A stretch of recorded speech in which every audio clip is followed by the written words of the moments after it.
Pemirsa, KPK menggeledah ruang kerja Bupati Muara Enim dan rumah dinas Bupati Nonaktif Edison. Sebelumnya Bupati Muara Enim Nonaktif Edison telah ditetapkan KPK sebagai tersangka dalam 2 kasus sekaligus.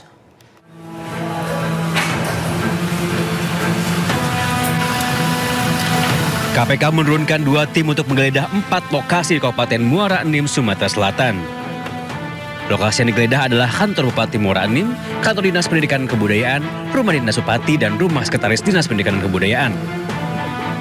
Dari ruang kerja Bupati Muara Enim, KPK membuat 3 kotak kardus dan beberapa koper. Selain menggeledah ruang kerja, KPK juga menggeledah rumah dinas Edison selaku mantan Bupati Muara Enim. Sebelumnya KPK menetapkan mantan Bupati Muara Enim Edison sebagai tersangka dalam 2 kasus dugaan korupsi, yakni kasus suap dan gratifikasi pengadaan barang. Selain Edison, KPK juga menetapkan 4 tersangka lainnya. Tim Liputan iNews melaporkan.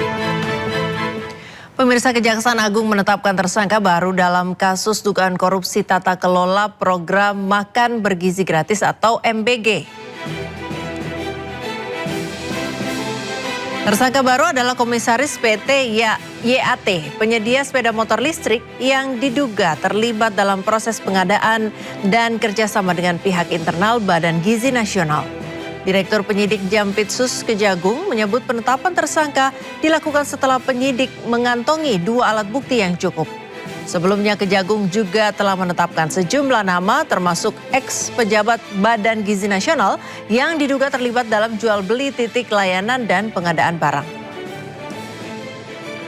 Pemeriksaan Saudara AM sebagai saksi dan berdasarkan 2 alat bukti yang cukup, maka tim penyidik menetapkan Saudara AM selaku Komisaris PT YAT sebagai tersangka dalam perkara penyidikan dugaan tindak pidana korupsi tata kelola MBG pada BGN tahun 2025 sampai dengan tahun 2026 yang merupakan penyedia sepeda motor listrik. Kepala Badan Gizi Nasional Nanik S. Deyang mengatakan masyarakat mampu tidak akan lagi mendapat MBG. Hal ini dilakukan untuk efisiensi anggaran makan bergizi gratis. Aku mau nyiapkan bahan nih. Ya. Jadi efisiensinya apa aja, Bu? Ya. Begitu. Ya, penerima manfaat. Sambil berjalan. Sampai dapat lagi MBG begitu, Bu, atau yang mampu? Maksudnya yang mampu, yang kaya. Yang kaya nanti tidak dapat lagi. Jadi penerimanya siapa saja, Bu? Penerima manfaat ini. Jadi nanti misalnya ya sekolah-sekolah kaya. Sekolah-sekolah kaya. Di sekolah-sekolah kaya ini. Itu apalagi kemudian. Iya itu kan. Seneng banget. Itu yang dibahas apa lagi? Gimana, Bu? Ini kan belum besok dibahasnya. Maaf, kasih jalan. Belum. Katanya besok sore. Roy Suryo CS menolak akui status P21 atau berkas perkara lengkap untuk kasus fitnah ijazah. Roy menyebut hingga kini ia dan 4 tersangka lain belum menerima surat resmi dari Kejati DKI Jakarta.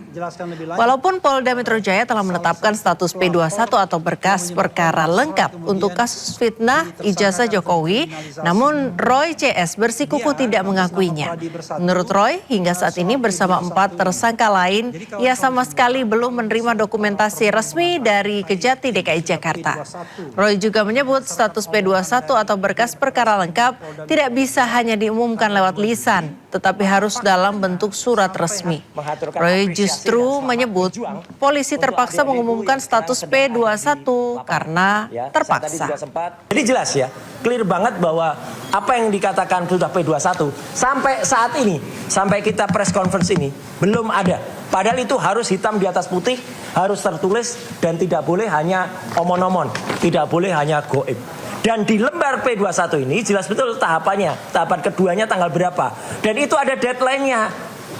Saya sebagai orang awam hukum saja tahu itu ada deadline-nya. Jadi kalau tanggal 2 Juni sudah diumumkan, maka para termul harus tahu bahwa mereka juga nggak bisa yang namanya mendesak-desak. Saya dengar mereka kemarin mendatangi Polda Metro, katanya menghadap Pak Dir. Padahal beberapa penyidik yang lain mengatakan mereka sebenarnya sedang dimarahi. Karena buat apa desak-desak? Ya, nggak usah didesak. Polda Metro itu punya otoritas untuk melakukan pengumuman. Tapi otoritas Polda Metro pun Menteri Keuangan Purbaya Yudi Sadewa menegaskan kebijakan perubahan harga Pertamax tidak akan mengganggu perekonomian nasional. Pemerintah menjamin stabilitas sektor logistik dan transportasi publik tetap terjaga pasca penyesuaian harga tersebut.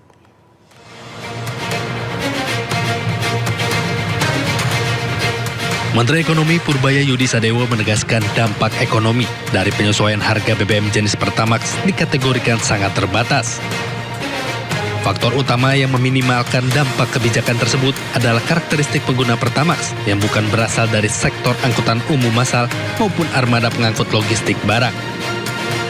Purbaya juga menjelaskan bahwa kendaraan operasional harian seperti armada angkutan umum serta truk logistik barang tidak mengonsumsi Pertamax sebagai bahan bakar utama, sehingga diproyeksikan tidak akan mengalami guncangan harga yang berarti.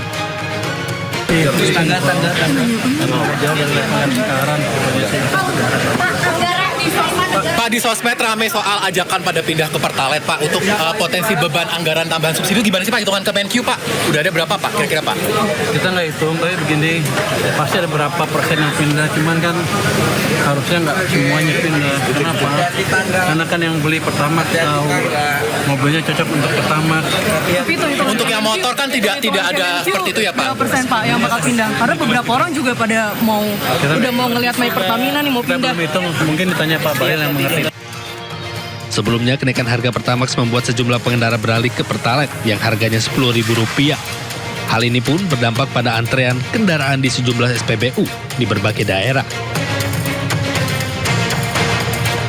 Harga Pertamax naik dari Rp12.300 menjadi Rp16.250 terjadi pada Rabu 10 Juni 2026.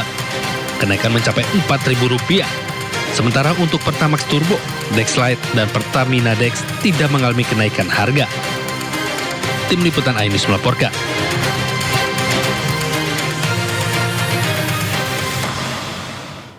Berbanding terbalik dengan pernyataan Menteri Keuangan, harga beras di pasar di Bandung, Jawa Barat naik hingga Rp1.000 pasca kenaikan harga BBM.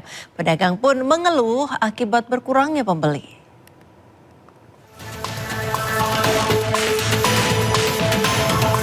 Pasca kenaikan harga BBM, harga beras di tingkat pedagang kembali naik di Bandung. Kenaikan rata-rata Rp1.000 per kilogram untuk semua jenis beras hingga membuat para pembeli mengeluh akibat kenaikan harga beras. Sebelumnya, beras medium yang dijual dengan harga Rp14.000 per kilo kini menjadi Rp15.000 hingga Rp16.000. Sementara beras premium yang sebelumnya Rp17.000 kini menjadi Rp18.000 per kilogram. Untuk beras kualitas premium yang sebelumnya Rp18.000 kini naik menjadi Rp19.000 per kilo. Pemerintah kalau bisa mah jangan cuma jalan-jalan doang lah. Kalau bisa mah realitanya lah dan logika yang dipakai, jangan cuma nanya-nanya aja. Ya istilahnya implementasinya di lapangan tuh harus benar-benar ada. Supplier kini lebih membatasi pengeluaran barang karena kondisi ekonomi yang tidak menentu. Dari Bandung, Jawa Barat, Ervan David, iNews melaporkan. Pemirsa, harga kebutuhan pokok naik berimbas pada warteg, warung nasi andalan masyarakat menengah ke bawah. Pengunjung warteg makin sepi, pembeli pun banyak beralih mencari menu murah seperti paket 10 ribuan. Sudah sebulan lebih warteg yang buka 24 jam di Tangerang Selatan, Banten ini sepi pembeli. Pemilik warteg Ipin Budi Syarifuddin mengakui pelanggan warteg makin berkurang. Pembeli juga lebih memilih menu-menu sederhana seperti telur dan tempe atau beli paket nasi sayur 10 ribuan. Sementara untuk menu ikan dan ayam seharga 20 ribuan kurang laku. Ipin mengakui harga bahan pangan seperti beras, minyak goreng, dan cabai makin mahal, membuat pengusaha mau tidak mau menyesuaikan harga menu makanan. Bahan plastik pun jadi semua naik. Beras, apalagi itu minyak pun sampai saat ini pun ya harganya masih tinggi. Konsumen tuh menanyakan paket 10 ribu atau enggak ya dia milih makan yang murah lah. Beda dengan apa yang dirasakan para pengusaha warteg, Menteri Keuangan Purbaya Yudi Sadewa malah tidak percaya dengan fenomena sepinya warteg saat ini. Purbaya juga membantah penurunan omset warteg merupakan cerminan lemahnya daya beli masyarakat. Cari warteg yang ini memang jelek, mungkin 5 warteg. Tapi mungkin aja dia kalah bersaing, sana lebih bagus, pindah ke sana. Itu yang kita mesti hati-hati. Saya sih akan investigasi betul nggak seperti itu. Tapi kalau kita jalan ke kampung-kampung semuanya rame loh. Kemarin saya makan cabai hijau masih rame. Cabai hijau loh. Itu jadi hati-hati menerjemahkan data. Purbaya yakin ekonomi RI masih solid dan tumbuh di atas rata-rata pertumbuhan ekonomi ASEAN. Tim Liputan iNews melaporkan.